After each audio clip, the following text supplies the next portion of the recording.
ಮೊನ್ನೆ ತನಕ ಚಕ್ರವರ್ತಿಯಾಗಿದ್ದಂತಹ ದಶರಥ ಮಹಾರಾಜನವರೆಗೂ ಜನರ ಅಪವಾದಕ್ಕೆ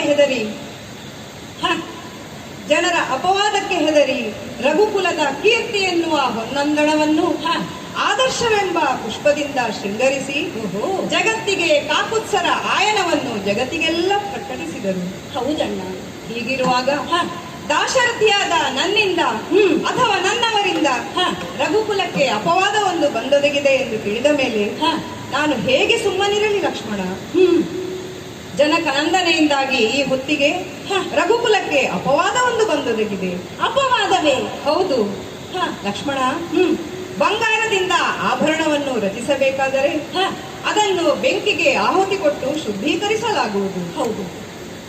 ಮನಸ್ಸಿಗೆ ಮನಸ್ಸನ್ನು ಶುದ್ಧೀಕರಿಸಬೇಕಾದರೆ ಮಂತ್ರ ಧ್ಯಾನ ಒಪ್ಪುವುದು. ದೇಹವನ್ನು ಶುದ್ಧೀಕರಿಸಬೇಕಾದರೆ ಗಂಗಾ ಸ್ನಾನ ಒಪ್ಪುವುದು. ಹಾಗೆಯೇ ಕುಲಕ್ಕೆ ಅಪವಾದ ಬಂದೊಡೆ ಅಪವಾದಕ್ಕೆ ಕಾರಣರಾದವರನ್ನು ತ್ಯಜಿಸುವುದು ಸಮಂಜಸವಲ್ಲವೇ? ನಿಜ. ಇದಕ್ಕೆ ಒಳ್ಳೆಯ ಉದಾಹರಣೆ ಆ ಅಸಮಂಜಸ.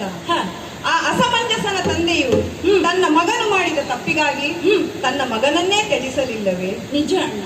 ಹಾಗಾಗಿ ಈ ಹೊತ್ತಿಗೆ ಜನಕನಂದನೆಯಿಂದಾಗಿ ನಮ್ಮ ಮನುಕುಲಕ್ಕೆ ಅಪವಾದ ಬಂದ ಕಾರಣ ನಾನು ಸೀತೆಯನ್ನು ತ್ಯಜಿಸುವುದು. ಶಿವ ಶಿವ ಶಿವ ಶಿವ.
ಇದೇನು ಮಾತನ್ನು ಕೇಳುತ್ತಾ ಇದ್ದೇನೆ ನಾನು? ಹೌದು ಲಕ್ಷ್ಮಣ. ಶ್ರೀರಾಮನ ಮುಖದಿಂದ ಇಂತಹ ಮಾತುಗಳೇ? ಹೌದು.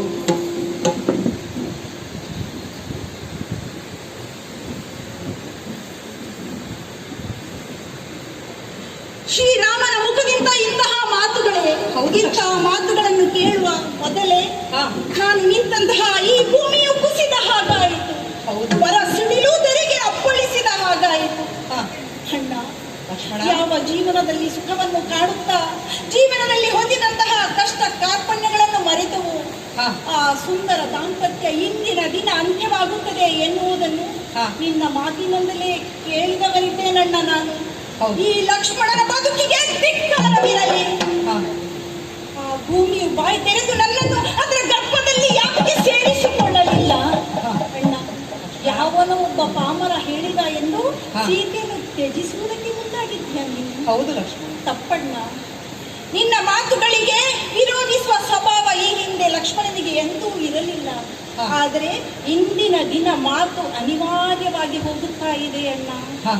ಅಣ್ಣ, ಸೂರ್ಯನನ್ನು ಕಂಡು ಯಾವನೊಬ್ಬ ಮೂಢ, ಯಾವನೊಬ್ಬ ಪಾಮರ ಮೂರ್ಖ ಆತನನ್ನು ಎಂಜಲಾಗಿಸುತ್ತೇನೆ ಎನ್ನುವಂತಹ ಉದ್ದೇಶದಿಂದ ಆ ಸೂರ್ಯನನ್ನು ಕಂಡು ತನ್ನ ಉಗುಳನ್ನು ಉಗುಳಿದರೆ ಅದು ಸೂರ್ಯನಿಗೆ ಅಂಟುವುದಕ್ಕೆ ಸಾಧ್ಯವಿದೆಯೇ? ಆತನ ಕಾರ್ಯ ಕೇವಲ ಕಾರ್ಯವಾಗಿ ಹೋಗುತ್ತದೆಯೇ ವಿನಃ ಸೂರ್ಯನನ್ನು ಯಾವ ರೀತಿಯಾಗಿ ದೋಷಪೂರಿತನನ್ನಾಗಿ ಮಾಡಿಸುವುದಕ್ಕೆ ಸಾಧ್ಯವಿಲ್ಲ ಅಣ್ಣ. ಕ್ಷೀರಾಬ್ದಿ ಅಂತ ಹೇಳುವುದು ಅತಿ ಪ್ರಸಿದ್ಧವಾದುದು, ಪ್ರಚಲಿತವಾದುದು. ಇರುವುದೇ ಹಾಲಲ್ಲಿ. ನಾಡಲ್ಲಿ ಇರುವಂತಹ ಹಾಲಿಗೆ ನಾವೆಲ್ಲಿಯಾದ್ರೂ ಹುಳಿಯನ್ನು ಹಿಂಡಿದರೆ ಅದು ಮೊಸರಾಗಬಹುದು. ಆದರೆ ಅದೇ ಅನುಭವದಿಂದ ಯಾರಾದರೂ ಒಬ್ಬ ಹೋಗಿ ಆ ವೈಕುಂಠಕ್ಕೆ ತೆರಳಿ ಆ ಕ್ಷೀರ ಸಾಗರಕ್ಕೆ ಹುಳಿಯನ್ನು ಹಿಂಡಿದರೆ ಅದು ಮೊಸರಾಗುವುದಕ್ಕೆ ಸಾಧ್ಯವೇ? ಅಣ್ಣ, ಲಕ್ಷ್ಮಣ, ಏನಣ್ಣ ಇದು? ಸೀತೆ ಏನು ಎನ್ನುವುದನ್ನು ನೀನು ತಿಳಿದಿದ್ದಿ, ನಾನು ತಿಳಿದಿದ್ದೇನೆ, ಇಡೀ ನಾಡೇ ತಿಳಿದಿದೆ. ಹೌದು. ಹಾಗಿರುವಾಗ ಇಂದು ಸೀತೆಗೆ ಈ ರೀತಿಯ ಅಪವಾದವೇ ಅಣ್ಣ? ಹೌದು. ದಶರಥ ಮಹಾರಾಜರು ಅಳಿದ ಮೇಲೆ ಅಳಿದುದಕ್ಕಾಗಿ ಈ ಲಕ್ಷ್ಮಣನು ದುಃಖಿಸಿದವನಲ್ಲ, ಹೆಚ್ಚಾಗಿ ಯಾಕೆಂದ್ರೆ ನಿನ್ನ ಪ್ರಾತಿನಿಧ್ಯದಿಂದಾಗಿ ಆ ಸ್ಥಾನವನ್ನು ತುಂಬಿದವನು ನೀನು. ಹೌದು. ತಾಯಿ ಸುಮಿತ್ರಾ ದೇವಿಯಲ್ಲಿ ತಾಯ್ತನವನ್ನು ಕಾಣುವುದಕ್ಕಿಂತ ಜಾಸ್ತಿಯಾಗಿ ನಾನು ಜಾನಕಿ ದೇವಿಯಲ್ಲಿ ತಾಯ್ತನವನ್ನು ಕಂಡವನು. ಹೌದು. ಹಾಗಿರುವಾಗ ಇಂದಿನ ದಿನ ಒಬ್ಬ ಪಾಮರ ಹೇಳಿದ ಅಂತ ಹೇಳಿದ್ರೆ ಸೀತೆಯನ್ನು ತ್ಯಜಿಸುವುದಕ್ಕೆ ಮುಂದಾಗಿದ್ದೀಯಲ್ಲ ಅಣ್ಣ ನೀನು. ಹೌದು. ಅಣ್ಣ, ಆ ಪಾಮರ ಯಾರು? ಆತನಿಗೆ ಈ ಜಗತ್ತಿನಲ್ಲಿ ಉಳಿಯುವಂತಹ ಯೋಗ್ಯತೆ ಇಲ್ಲ ಅಣ್ಣ, ಇದು ಸತ್ಯ. ಆತ ಎಲ್ಲಿಯೇ ಇರಲಿ ಆತನನ್ನು ಹುಡುಕಿ ಕೊಲ್ಲುತ್ತೇನೆ ನನಗೆ ಕೊಡುವಂತೆ. ಲಕ್ಷ್ಮಣ, ಕಳವಳಗೊಳ್ಳುವುದು ತರವೇ ಇದಲ್ಲ.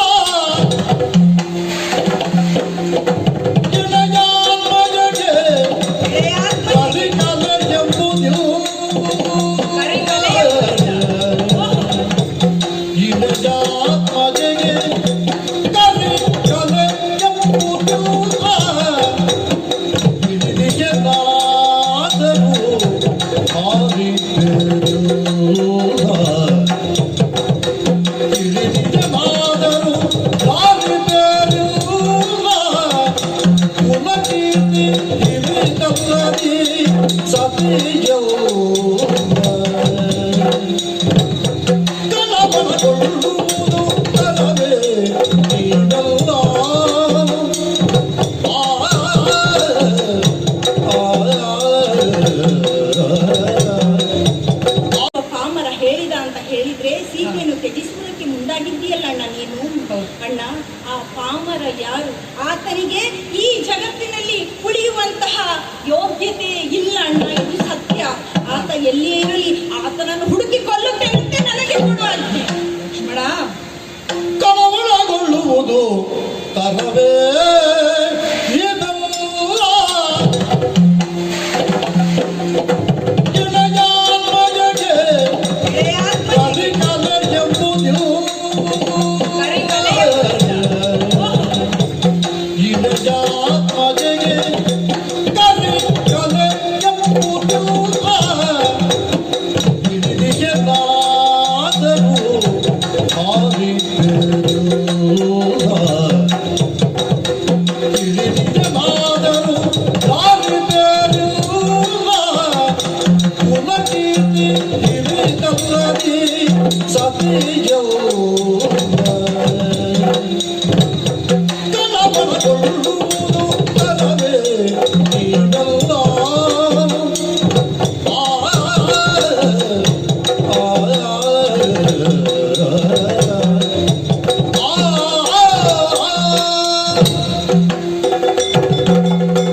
ಲಕ್ಷ್ಮಣ, ಅಣ್ಣದೇವ, ಈ ಇಳೆಯಲ್ಲಿ ಇಳೆಯಾತ್ಮಜೆಗೆ ಕರಿ ಕಲೆ ಎಂಬುದಿಲ್ಲ. ಹ, ಈ ವಿಚಾರವನ್ನು ನಾನು ಚೆನ್ನಾಗಿ ತಿಳಿದಿದ್ದೇನೆ. ಹ್ಮ್, ಆದರೆ ಹ, ನಮ್ಮ ಹಿರಿಯರು ಮಾಡಿದಂತಹ ತ್ಯಾಗವನ್ನು ನಾವು ಈ ಹೊತ್ತಿಗೆ ನೆನಪಿಸಿಕೊಳ್ಳಬೇಕು. ಹ, ಶಿಬಿ ಚಕ್ರವರ್ತಿಯು ಮಾಡಿದಂತಹ ತ್ಯಾಗ, ಹ, ಸತ್ಯ ಹರಿಶ್ಚಂದ್ರನ ಸತ್ಯಸಂಧತೆ, ನಿಜ. ನಮ್ಮ ಅಪ್ಪಯ್ಯನ ವಾಕ್ಯ ಹ್ಮ್, ಈ ಹೊತ್ತಿನಲ್ಲಿ ನಾವು ನೆನಪಿಸಿಕೊಳ್ಳಬೇಕಲ್ಲವೇ? ಹ, ಈಗ ನನಗೆ ನೆನಪಾಗುವುದು, ಬಂಧುಗಳಿಗಿಂತ ಕುಲವೇ ಶ್ರೇಷ್ಠ. ಕುಲದ ಕೀರ್ತಿಗೋಸ್ಕರ ಸೀತೆಯನ್ನು ತ್ಯಜಿಸಲು ನಾನು ಸಿದ್ಧನಾಗಿದ್ದೇನೆ. ಲಕ್ಷ್ಮಣ, ಇನ್ನು ನಿನಗೆ ಸೀತೆಯು ಏನೆಂಬುವಳು ಎನ್ನುವ ಚಿಂತೆ ಬೇಡ. ಅವಳು ನನ್ನಲ್ಲಿ ಈ ಮೊದಲೇ ಮುನಿಗಳ ಆಶ್ರಮವನ್ನು ಸೇರಬೇಕೆಂಬ ಆಸೆಯನ್ನು ನನ್ನಲ್ಲಿ ತೋಡಿಕೊಂಡಿದ್ದಾಳೆ. ಹೌದೇ? ಹಾಗಾಗಿ ಒನ ಗರ್ಭದಲ್ಲಿ ಆದಷ್ಟು ಬೇಗ ಸೀತೆಯನ್ನು ಬಿಟ್ಟು ಬಾ ಲಕ್ಷ್ಮಣ. ಅಣ್ಣ, ಇದು ನಿನ್ನ ದೃಢ ನಿರ್ಧಾರವೇ? ಹೌದು ಲಕ್ಷ್ಮಣ, ಆದಷ್ಟು ಬೇಗ ತೆರಳುವಂತವನಾಗು. ಅಣ್ಣ, ಧರಣಿ ಸುತೆಯನ್ನು ತ್ಯಜಿಸಲಾಜ್ಞೆ ಜನರುಗೆ